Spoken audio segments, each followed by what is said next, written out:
नमस्ते, मेरा नाम इशिका गायन है। आज हम इनसे कुछ इन्फॉर्मेशन लेने आए हैं। ये इन्फॉर्मेशन हम लोग का प्रोजेक्ट के बेस में है, जिसमें हम लोग बायोडाइवर्सिटी, मोनोकल्चर और पहले टाइम में जो भी एक्टिविटी किया जाता था उसके बारे में है, और उसके साथ हम लोग ट्राइबल्स के बारे में भी पूछने वाले हैं। तो चलिए शुरू करते हैं। मेरा नाम प्रशांता विश्वास है। एज एज मेरा 55 है। ऑक्यूपेशन मैं गवर्नमेंट जॉब में हूँ। अभी फ़िलहाल पीएम श्री जीएसएस आरकेपुर में as a lab assistant working हूँ। आप ये जॉब कब से करते हैं? मैं 1998 से मैं ये जॉब करता हूँ। पहले आप कहाँ पे थे?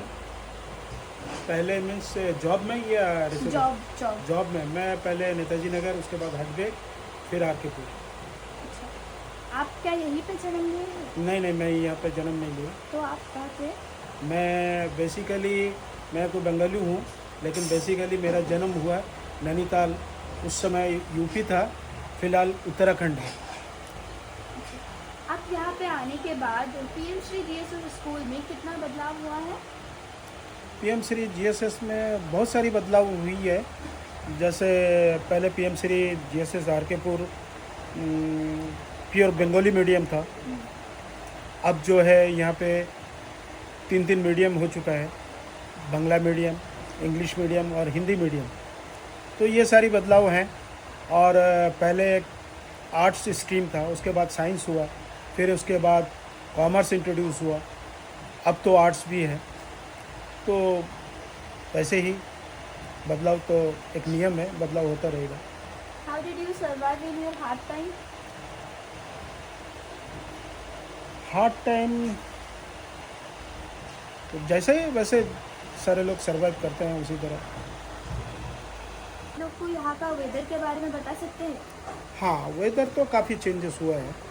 जैसे हम लोग जब शुरू 1979 पे, मैं बेसिकली 1979 पे यहाँ पे आया, तो उस समय का वेदर और आज का वेदर में काफ़ी अंतर है। जैसे पहले तो 9-10 महीने खाली बरसात ही होती थी, पूरी जोर बरसात होती थी। आज वो मौसम नहीं है। आज तो काफ़ी बदलाव है मौसम में। पहले बारिश बहुत ज़्यादा हुआ करता था, आजकल इतना बारिश नहीं होता, सीजन में ही बारिश होता है। और इससे पहले जब शुरू हम आए तो पूरा जंगल ही था, उस समय बारिश भी बहुत ज़्यादा थी। तो अभी वो जंगल क्यों नहीं है, उसको काटा गया है क्या? नेचुरली जंगल तो काटा गया है, जंगल काट के उसका प्लांटेशन हुआ है। पहले तो प्लांटेशन नहीं था, जंगल काट के जब सेटलमेंट किया गया तब उस समय इतना प्लांटेशन नहीं था। तब जो है यहाँ का जो मेन क्रॉप्स था, धान था, मूंगफली था, फिर सब्जियों का था, दालों का था। बहुत सारे दालें यहाँ उपज किया जाता था। गन्ने का भी खेती हुआ करती थी। आजकल वो नहीं है। आजकल क्या आप बता सकते हैं वो क्यों नहीं है यहाँ पे? वो इसलिए कि लोगों को जीने के लिए लोगों ने कुछ अलग अपना तरीका निकाला कि भाई कम मेहनत में, कम खर्चे में कैसे अच्छे से जिया जाए। तो ऐसा क्या कारण है कि उन लोग को ऐसा तरीका अपनाना पड़ा? ऐसा तरीका इसलिए अपनाना पड़ा, लोगों का सोच भी बदलने लगा कि ये धान अगर क्रॉप्स जो भी धान है, मूंगफली है, सब्जी है, बाकी जो फसल उगाई जाती है सीज़न वाइज, उसमें मेहनत बहुत ज़्यादा था। और उस हिसाब से उनका जो आउटपुट उस मेहनत से जो उनको मिलना चाहिए था वो नहीं मिल पा रहा था। तो लोगों ने अपना एक तरीका निकाला कि चलो भाई प्लांटेशन करके देख लेते हैं। तो उसके बाद केले का प्लांटेशन हुआ, फिर केले का प्लांटेशन के बीच में सुपारी पेड़ लगाया गया, नारियल का क्रॉप्स किया गया।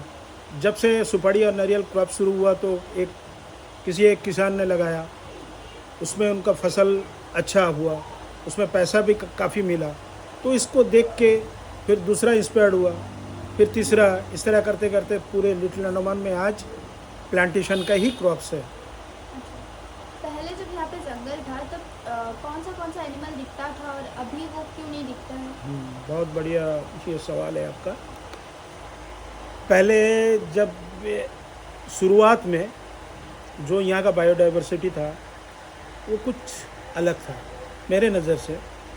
मैं साइंटिफिकली तो नहीं बोल सकता, मगर मैं इतना बोल सकता हूँ कि मैंने जो अपना बचपन यहाँ में गुजारा है, उस समय जितना चिड़िया, पशु पक्षी या जितने भी जानवर थे, वो आजकल वो नहीं दिखता। पहले चिड़िया बहुत देखा जाता था, उस हिसाब से आज चिड़िया तो देखने को ही नहीं मिलता। जैसा तोता, मैना, बाकी जो भी चिड़िया आज नदारद है, तो वो काफ़ी कम हो चुका है। काफ़ी बदलाव है ये, इसमें तो काफ़ी बदलाव नज़र आता है। चिड़िया और कोई और एनिमल जो एनिमल तो वैसे बहुत सारे, बहुत सांप था यहाँ पे, मलेरिया था। मलेरिया तो ख़त्म हो चुका है करीबन, और सांप बहुत था, और सांप भी आजकल दिखाई नहीं देता है। बहुत सारे रीज़न है सांप ना दिखने का, हो सकता है। उन लोग ना दिखते थे, तो अभी उन लोग कहाँ गए?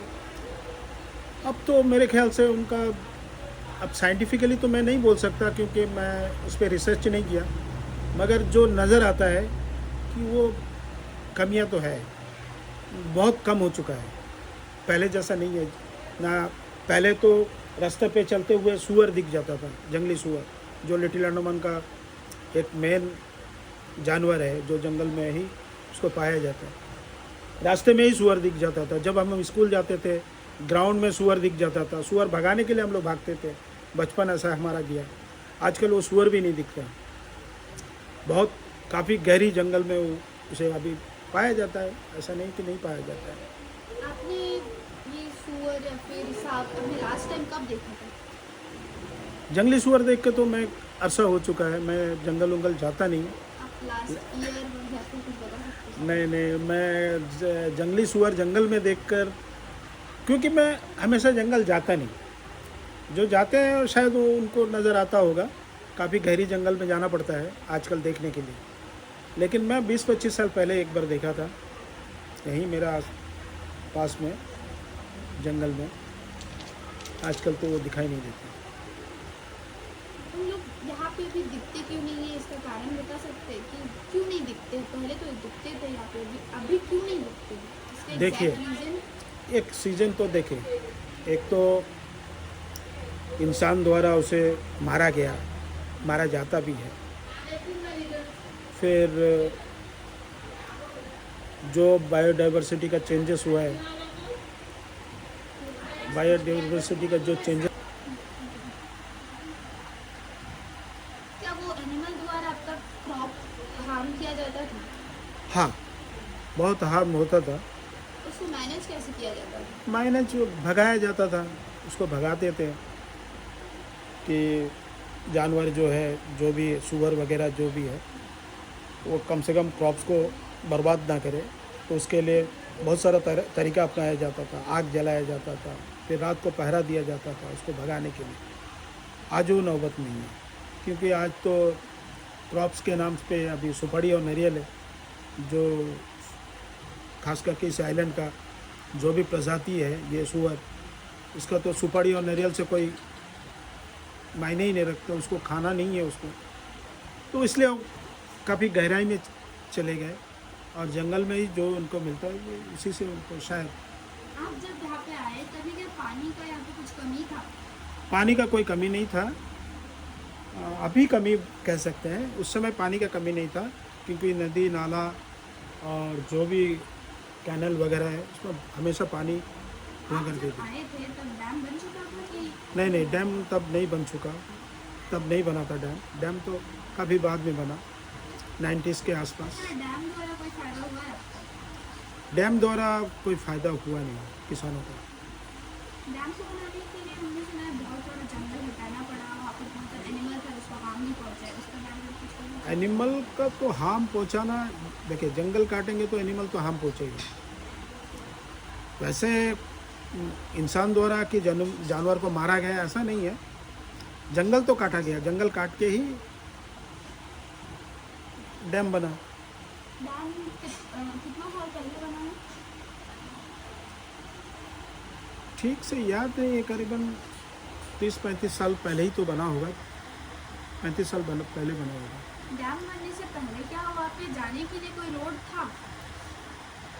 ऐसा नहीं, केवल गांव तक ही था, उसके बाद तो जंगल ही था और नदी थी। और अभी क्या यहाँ पे जंगली एनिमल जैसे सुअर उन लोग को मार के हंटिंग किया जाता है? हंटिंग तो ऐसा तो मैं नहीं कह सकता कि हंटिंग किया जाता है कि नहीं किया जाता है। ये सबको पता है कि हंटिंग तो होता है। कभी कभी उसको फॉरेस्ट वाला पकड़ते भी हैं।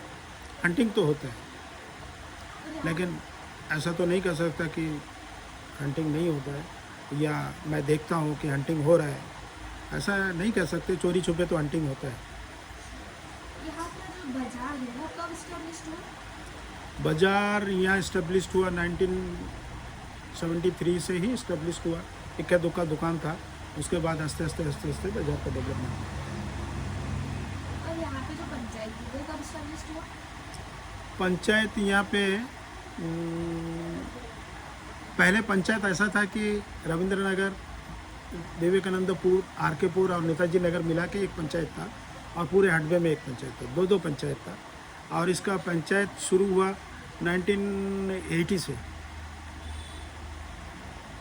What was the staple food during the time of settlement?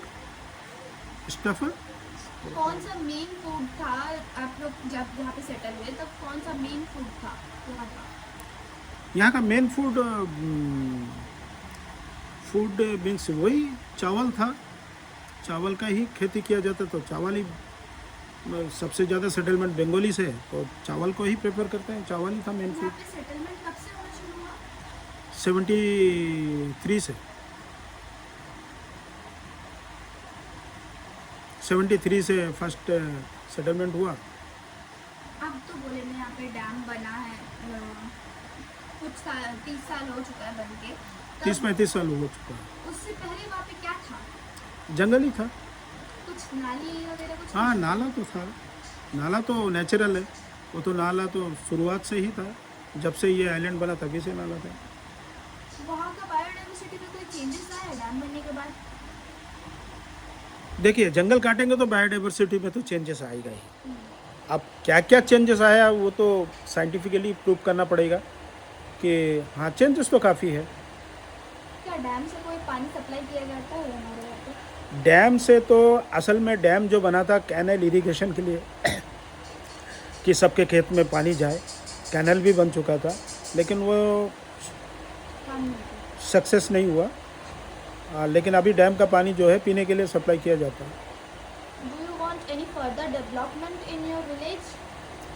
देखिए, डेवलपमेंट का तो कोई शेष नहीं है। युग के अनुसार, समय के अनुसार डेवलपमेंट तो चाहिए, नहीं, हर चीज़। आप कुछ डेवलपमेंट चाहते हैं कि ये होना चाहिए हमारा विलेज में, फिर हम लोग को फायदा हो सकता है? डेवलपमेंट आप होना चाहिए, डेवलपमेंट होना चाहिए, कम्युनिकेशन में डेवलपमेंट होना चाहिए, रोड में डेवलपमेंट होना चाहिए, रोज़गार में बहुत सारी डेवलपमेंट होनी चाहिए।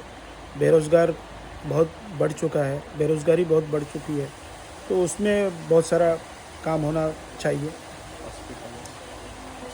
आप जो बोले ना, इससे कोई हम लोग का नेचर में कोई इफेक्ट तो नहीं पड़ेगा ना?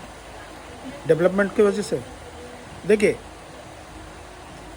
नेचर की वजह से अगर डेवलपमेंट करेंगे तो नेचर में इफ़ेक्ट तो नेचर, ये तो फिनोमेना है कि नेचर को अगर आप डिस्टर्ब करेंगे उसके डेवलपमेंट के लिए, नेचर में तो इफ़ेक्ट पड़ेगा। मगर इंसान को सरवाइव करने के लिए, जीने के लिए दोनों को चाहिए, नेचर भी चाहिए और डेवलपमेंट भी चाहिए। उसका एक बैलेंस बना रहना चाहिए। क्या उससे कोई हार्मफुल इफेक्ट ह्यूमन पर भी पड़ सकता है? नेचर के वजह से, नेचर के वजह से हार्मफुल इफ़ेक्ट साइंटिफिकली बोले तो वो तो पड़ता ही है, मगर उसको स्लोली अगर किया जाए कि नेचर भी डिस्टर्ब ना हो और डेवलपमेंट भी होता रहे, तो मेरे ख्याल से ये होना चाहिए। उसका कोई तरीका तरीका मेरे नज़र से वही मैं बोला ना कि एक बैलेंस बनाना चाहिए, और इसको बैलेंस बनाने के लिए एक साइंटिफिकली रिसर्च होना चाहिए कि भाई नेचर को इतना हार्म करने से कम नेचर भी बने रहे और डेवलपमेंट भी होता रहे। यहाँ पे पहले तो बहुत अलग अलग पेड़ दिखता था, जंगली पेड़, वो अभी क्यों नहीं दिखता है? देखिए, अलग अलग पेड़ जो दिखता था वो है अभी भी। वो ऐसा नहीं है कि लिटिल अंडमान में जो पहले जैसा था, कुछ भी बोलिए, जैसा जानवर बोलिए, पक्षी बोलिए, या पेड़ बोलिए, या कीड़े मकोड़े बोलिए, जो भी है वो पहले भी दिखता था, आज भी दिखता है। अंतर हो चुका है। वो अंतर क्या है, कमी हो चुकी है। कोई जानवर, कोई कीड़ा मकोड़ा ऐसा है कि उसका ज़्यादा, कुछ कीड़ा मकोड़ा जो है ज़्यादा बढ़ गया, कुछ कीड़ा मकोड़ा है जो दिखता ही नहीं है आजकल। तो इस तरह तो है, हर चीज़ है आइलैंड में, इस आइलैंड में, लिटिल अंडमान में।